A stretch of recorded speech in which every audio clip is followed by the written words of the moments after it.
J'accueille Christophe Rocancourt.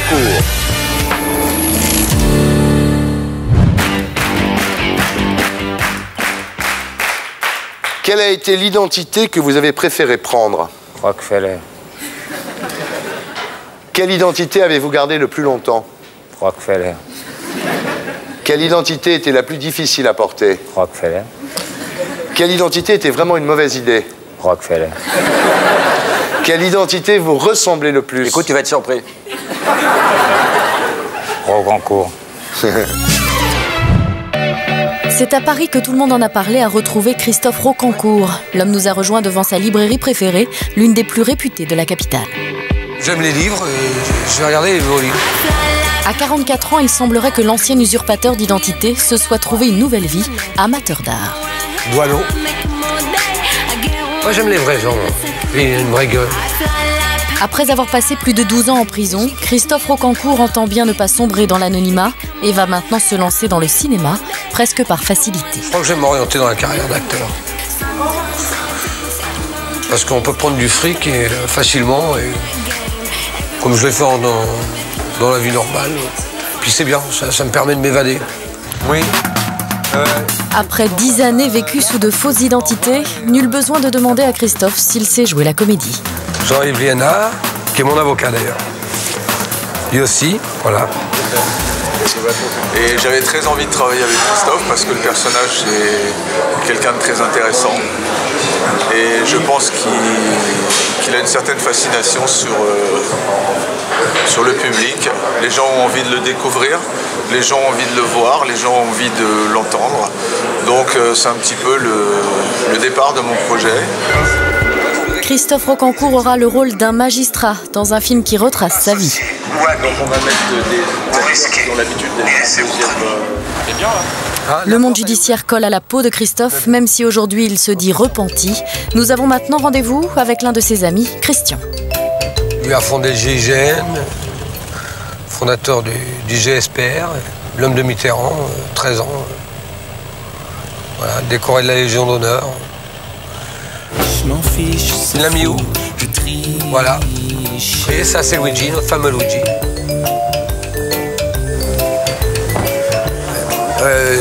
Tu vas bien? Donc voilà, l'intégrité. On aime ou on n'aime pas, on apprécie ou on n'apprécie pas, mais on ne peut pas a priori décider que tel homme est bon et tel homme ne l'est pas. Ça n'a pas de sens. Ce qui est important, c'est faire confiance jusqu'à preuve du contraire. Christophe Rocancourt a imprimé son nom dans l'histoire du grand banditisme. C'est son fait de gloire. Décrié par certains, chez d'autres, il suscite encore la fascination. Il est généreux. Avec tout le mérite que je lui dois. Je l'ai suivi dans la presse. Ce qu'il a fait, c'est magnifique. Comme, on va dire, Spaggiari. Sans haine, ni violence, ni arme. Je le considère comme même mieux qu'un voyou au col blanc. Merci. C'est un garçon qui est adorable et très attachant. Voilà. C'est un vrai sentimental. On peut le définir comme ça. Ciao, Luigi. Le tableau de famille ne serait pas complet sans une visite chez l'avocat de Christophe. Dites-lui qu'il me rappelle dans les 2 minutes sur le portable, je suis boulevard Raspail. Arnaqueur, écrivain et désormais acteur, Christophe a des droits qu'il se doit de faire défendre par un avocat qui ne manque pas d'humour. Christophe Rocancourt est quelqu'un qui vit sobrement. Si je dis la vérité sur Christophe Rocancourt, c'est quelqu'un d'abord d'ascétique. C'est ce qu'on appelait un anacorète. Il pourrait vivre dans un monastère. Mais véritablement, il a besoin de rien. 800 000 € de temps en temps, mais pas plus que ça. Enfin, je veux dire, il faut que ce soit vraiment de temps en temps. Non, mais il est 800 000 pour le mois. Oui. Non, t'as mis 3 mois à les claquer. Pardon. C'est vrai que là, j'ai fait des économies. Il a besoin d'un petit procès de temps en temps pour que l'adrénaline remonte et que la vie lui semble un peu désirable. Mais sinon, voilà, c'est quelqu'un qui a besoin de peu, qui vit de peu, qui n'est pas celui qu'on croit. Voilà. Il a l'air sympathique, il ne l'est pas du tout. Donc, voilà. Ça, c'est le compliment. Entre cynisme et sincérité, où se trouve la vérité? Christophe seul semble la détenir, mais ne veut pas la partager. Et maintenant, la lumière se rallume sur Christophe Rocancourt. Bienvenue sur le plateau de Tout le monde en a parlé. Alors Christophe, vous êtes né le 16 juillet 1967 à Honfleur. Votre père, Daniel, était maçon, alcoolique aussi. Oui. Votre mère, Annick, était prostituée. Vous dites « je viens du ruisseau ». C'est le moins qu'on puisse dire. Ouais. Alors vous racontez qu'à l'âge de 5 ans, votre mère vous abandonne dans une voiture et vous sectionne l'auriculaire en claquant la porte. Oui, elle ne le fait pas exprès, mais Ouais. elle ferme la porte et Ouais. donc le doigt part. Vous dites elle est partie sans se retourner. Oui. Sans doute la chose la plus dure. Ouais. Vous avez gardé de tout ça une haine qui motivera vos aventures futures? Pas une haine, non. Un goût pour l'aventure, mais pas de haine, non. Un désir de revanche? Sans doute, inconsciemment. Ouais. Vous dites quand on est prolétaire, on ne pense pas avoir de valeur. C'est le complexe du pauvre. Les vrais courageux sont ceux qui se lèvent tous les matins. Ce qui est vrai. Ouais. Tout à fait. Vous avez 5 ans quand votre mère vous abandonne. Vous êtes recueilli par votre grand-mère paternelle, mais déjà vous avez de mauvaises fréquentations. Et à l'âge de 10 ans, vous êtes confié à l'assistance publique. C'est exact. À quel endroit? Saint-Germain-Village. À 15 ans, après de multiples fugues, vous partez à Paris et c'est là que vous rencontrez Gilles, dit Gigi, un avocat. Vous dites j'étais son animal de compagnie. Ouais, c'est quelqu'un qui avait une démarche mondaine et chose que je ne comprenais pas, mais qui avait Ouais. quelque chose de très humain. Hein. J'ai appris beaucoup et je le remercie. Hein. Tout à fait. Il vous aimait bien. Oui, et je l'aimais bien aussi. Il vous a ouvert les portes de Paris. Oui, Castel, et la princesse de Beauvau-Craon et Anne de Bavière. On est parti pour la Boumba. C'est là que vous commencez dans l'arnaque, donc extorsion de fonds, chèques sans provision, falsification d'actes notariés, trafic de fausses monnaies, cambriolage. Et vous allez en prison. Oui. 5 fois. Exact. Très jeune, oui. On commence très jeune. Ouais. Et c'est pour pas retourner en prison une 6e fois que vous prenez la fuite pour Los Angeles, Exact. où vous arrivez en 1991. Exact. Alors là, vous repérez très vite le point de rencontre des Français, le Café Maurice. Café Maurice, c'est là que les choses commencent. Ouais. Très sympa. Ouais. Un mec très bien, d'ailleurs. Maurice Azoulay. Ouais, c'est un super mec. Là, vous habitez Bel Air. Oui. Quand même. On aime bien les beaux quartiers. Hein. C'est mieux que Beverly Hills. C'est un ton au-dessus. Ouais. Vous fréquentez Mickey Rourke. Ah, Mickey, j'ai plus que fréquenté. J'ai vécu 3 ans avec Mickey. Il y a une vraie amitié avec Mickey Rourke. Vous fréquentez aussi Jean-Claude Van Damme. Ouais, Jean-Claude, ouais. Mec sympathique, bon, radin comme une pince, mais sympathique. Ah oui. Il ne peut pas s'empêcher. Il y a des gens comme ça qui ont ce qu'il faut, mais Ouais. ils sont durs. Ouais. Ça arrive. Alors là, à Los Angeles, vous faites passer pour le fils de Dino De Laurentiis. Et je rencontre sa fille, Dino, Ouais. à l'hôtel à New York, au Caroline. Ouais. Et je me souviens toujours, il y a le concierge qui me dit tiens, votre sœur est arrivée. J'ai dit, ah bon? J'étais dans le même hôtel. Ouais. J'ai pris les devants, j'ai appelé dans la chambre. Ouais. J'ai dit, bah, c'est marrant, on a le même nom. Donc j'ai glissé Hop, l'histoire. Voilà. Fils de Sophia Loren aussi. Sympa. Ouais. Il y avait du monde au balcon. Ouais. Vous faites passer pour un champion de boxe. Ça, oui, justifie un petit peu chez Café Maurice, Ouais. le côté financier. Ouais. Un champion de boxe qui veut revenir en plus. Voilà, Ouais. on est revenus. Hein. Ouais. On les a même mis KO. Ouais. Producteur de films aussi. Oui, bah, on devait faire un film avec Mickey. Donc voilà, donc vous incarnez tout un tas de, Ouais, ouais. de personnages aux États-Unis sans problème finalement. Ouais, en tant qu'acteur, voilà, il n'y Ouais. avait pas de caméra, c'est tout. Ouais, c'est tout. Sympa. Oui, c'est un boulot d'acteur. C'est un boulot d'acteur, ouais. Ouais, c'est pas toujours évident. Hein. Et c'est vous qui inventez les scénarios aussi. Ah, c'est ça qui est bien. C'est ça qui est dur. Maintenant, on peut le faire en réel. Ouais. Alors à ce moment-là, vous faites un enfant à une playmate. Oui, Pia, qui était la compagne de Steven Seagal. L'enfant s'appelle Zeus. Zeus, ouais. L'enfant va bien. L'enfant va bien, il est beau. Bon. Et là, vous arnaquez Paul Naref. Arnaque, si on veut, on va à Las Vegas. Je crois qu'à l'époque, je perds 150 000 $. Polo est à côté. Il a des jetons, je lui demande, il m'en donne, voilà. Ouais. Et l'histoire se fait comme ça. Mais bon, il n'y a pas une arnaque dans le sens... Non, c'est juste... Moi, j'ai toujours assumé les arnaques. Si ouais. j'ai arnaqué, je dis oui. Mais, bon. Ouais. Mais pareil, Paul Naref, très grand musicien, mais grand con dans la vie. Ah oui. Il est con. Il y a des gens comme ça. Hein. En fait, on peut dire ça de moi et je l'assumerai, mais c'est un mec qui est pathologiquement con. Il faut juste qu'il joue du piano. Il ne faut pas qu'il fasse autre chose. En fait, vous ne l'avez pas arnaqué, Paul Naref. Vous n'avez juste pas remboursé ce que vous On a avez joué fait. au poker ensemble à Las ouais. Vegas. Je crois que la grande souffrance de Paul Naref, c'est de ne pas être connu aux États-Unis. Ce qui était mon inverse. J'étais connu là-bas, pire. Ouais. C'est ça qui est encore plus dur, sans doute. Ouais. Voilà. Alors après, vous quittez Los Angeles pour New York. Là, vous faites passer pour un héritier Rockefeller. Oui. On prend les hélicoptères, on va dans le Hampton, on s'amuse un peu. Ouais. Là, c'est les bons moments. C'est New York, ville extraordinaire. Ouais. Et au Canada, vous faites passer pour Michael Van Hoven, le pilote de Formule 1. Oui, sur les Ferrari. Oui. Voilà. Ça, c'est sympa. Je rencontre un client à l'époque. Donc, voilà. En cavale, hein. Je suis déjà en cavale. Déjà. Ouais. Justement, à force de jouer au chat et à la souris avec la police, ça se termine un jour. Il y a la trappe. En 2000, vous faites serrer, 50 tôles, et puis pas n'importe où. Non. Je fais le pénitentiaire le plus dur, le Westburg, USP.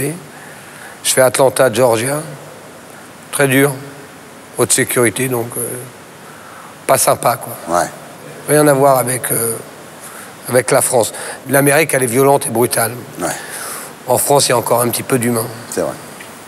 Alors là, pour votre défense, vous dites « Je n'ai jamais forcé personne à croire au personnage que j'incarnais. » Voilà, la connerie n'a pas de prix.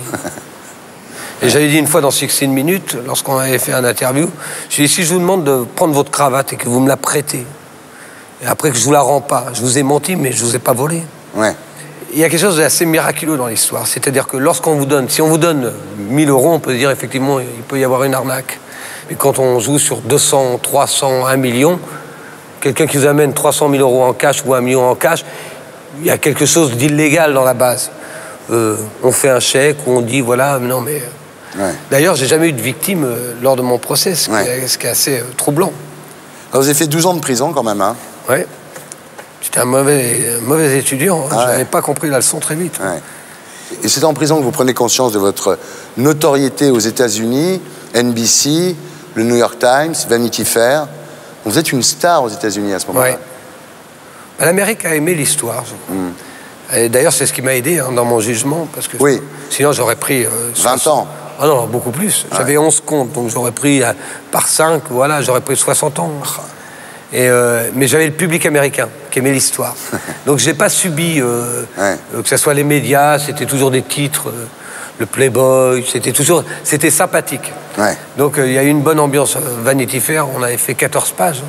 La France a percuté beaucoup plus tard. Ouais. C'est l'Amérique qui me découvre. Justement, vous commencez à écrire, moi, Christophe Rocancourt, orphelin, Playboy et tolard, aux États-Unis, en prison.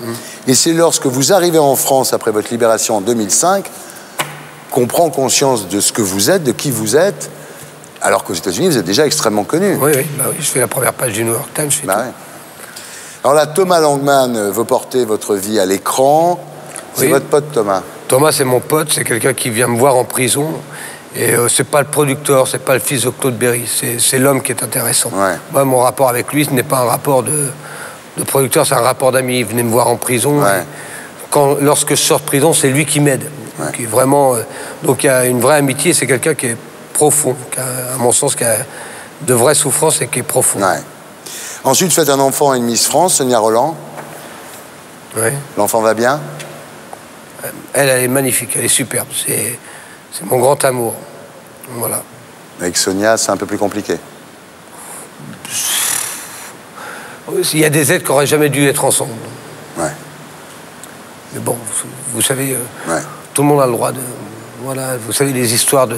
C'est pas, à mon sens, c'est pas très important. Ce qui est important, c'est Tess. Quelles ont été les réactions de votre entourage à ce moment-là? Alors, ce qui est marrant, même aujourd'hui, c'est qu'il n'y a jamais eu d'animosité. Que ce soit dans la rue, que ce soit les gens, que ce soit les banlieues, que ce soit le rap qui a chanté sur moi. Mais moi, j'ai un rapport humain avec les gens, donc ils m'ont rendu très bien. Les gens, j'ai jamais eu de... Je peux pas dire, je suis chanceux, je crois. Votre père était déjà mort à l'époque? Oui, mon père mort quand je rentre aux États-Unis. C'est assez drôle comme paradoxe. Bizarre, Vous lui portez respect 4 à 5 fois par mois à Lisieux? J'en reviens il y a 3 jours. Tiens. Vous allez toujours sur la tombe de votre père? Ouais. Je trouve qu'il y a quelque chose de... Je pense qu'il y a des valeurs qu'on doit garder. Je pense qu'il aurait rigolé de voir ce que je suis devenu. Et ça, j'en suis content. Alors, votre mère, vous lui parlez plus, en revanche? J'ai jamais reparlé. Je crois que Dieu nous enlèvera. On se parlera pas. Elle est toujours vivante? Oui, tout à fait. Vous lui parlez pas? Non. J'ai aucune animosité. J'ai le respect du fait qu'elle m'a porté vie, mais ça s'arrête là. Avec les médias, donc, quelles ont été vos relations à l'époque? De bonnes relations. que ce soit avec Denisot, de Mézières. Ouais. Toujours, j'ai jamais laissé, je me suis jamais laissé porter. Moi, je fais mes choix. Ouais. Je suis quelqu'un qui prend ses convictions et ses choix. Si je suis là, c'est que j'ai envie d'être là. Mais je dis pas oui à tout. Je suis pas dans la boulémique médiaque. Ça vous a rapporté de l'argent? J'ai vendu beaucoup quand même. Ouais. Je suis quelqu'un qui, bon voilà, orphelin Playboy Tollard, c'est vendu à 150 000 quand même. Ouais. Mes vies 200 000, c'est traduit en Hongrie, en Slovénie, en Tchèque République, en Thaïlande, même chez les Thaïs. Bon. On aime bien la Thaïlande. Sur le plan amoureux, ça vous a aidé, cette notoriété? Je crois que j'ai jamais eu de grands soucis avec. Ouais. Mais vous en avez eu beaucoup quand même. Oui, énormément. Mais j'espère en avoir encore. C'est tout le mal qu'on vous souhaite. Quel a été le meilleur moment de cette époque-là? Moi, je vis pas dans la nostalgie ou du temps. Je pense que je suis plus construit aujourd'hui. Il y a un côté où plus on devient, je pense qu'on fait les vrais choix et que ce sont des choix de conviction. Quel a été le pire moment de l'époque? Celle-là, elle serait facile. C'est quoi? Mauvaise rencontre au mauvais moment. Ah ouais? Avec qui? Voilà. Vous devinez? Sonia? Ouais. C'était... je sais pas ce qui m'est arrivé. Ouais. Ah ouais. Il y a deux mondes qui doivent pas se croiser. Ouais. Donc aujourd'hui, vous n'êtes pas nostalgique de cette époque? Non. Pas du tout? Je suis bien aujourd'hui, je suis bien demain. Ouais. Moi, je suis dans la construction. Ça n'a pas d'intérêt. Ce qui est important, c'est ce qu'on vit. Et si c'était à refaire, qu'est-ce que vous ne referiez pas pareil? Je me serais arrêté avant. J'ai pris ça trop comme un jeu. Ouais. C'est-à-dire que je me suis éclaté, j'en étais mort de rire. Donc, je suis parti dans une spirale, parce que l'argent, à un moment, il y en a assez. Ouais. Mais c'était le jeu qui m'amusait. C'était la connerie humaine. L'humain m'intéresse, moi. C'est mon grand défaut, d'ailleurs. Ça vous aurait évité les 12 ans de tôle, quand même. Oui, puis d'être un mauvais père. Ouais. De ne pas être là pour mes enfants. Si j'ai un échec, c'est celui-là, moi. Mon fils, je ne l'ai pas vu grandir. Il a grandi à New York. Ma fille, avec le mannequin de chez Ford, elle est née, je rentrais en prison. Ouais. Il n'y a que Tess. Donc, effectivement, aujourd'hui, on est un peu plus... Vous vous rattrapez. Ouais. Le jour où vous allez mourir, qu'est-ce que vous voulez qu'on écrive sur votre tombe, Christophe? Que la folie continue. Merci. Je suis très heureux de rallumer la lumière sur vous. Merci. Merci. Et pour être sûr de ne rien rater de Inarditube, abonnez-vous et mettez un pouce bleu.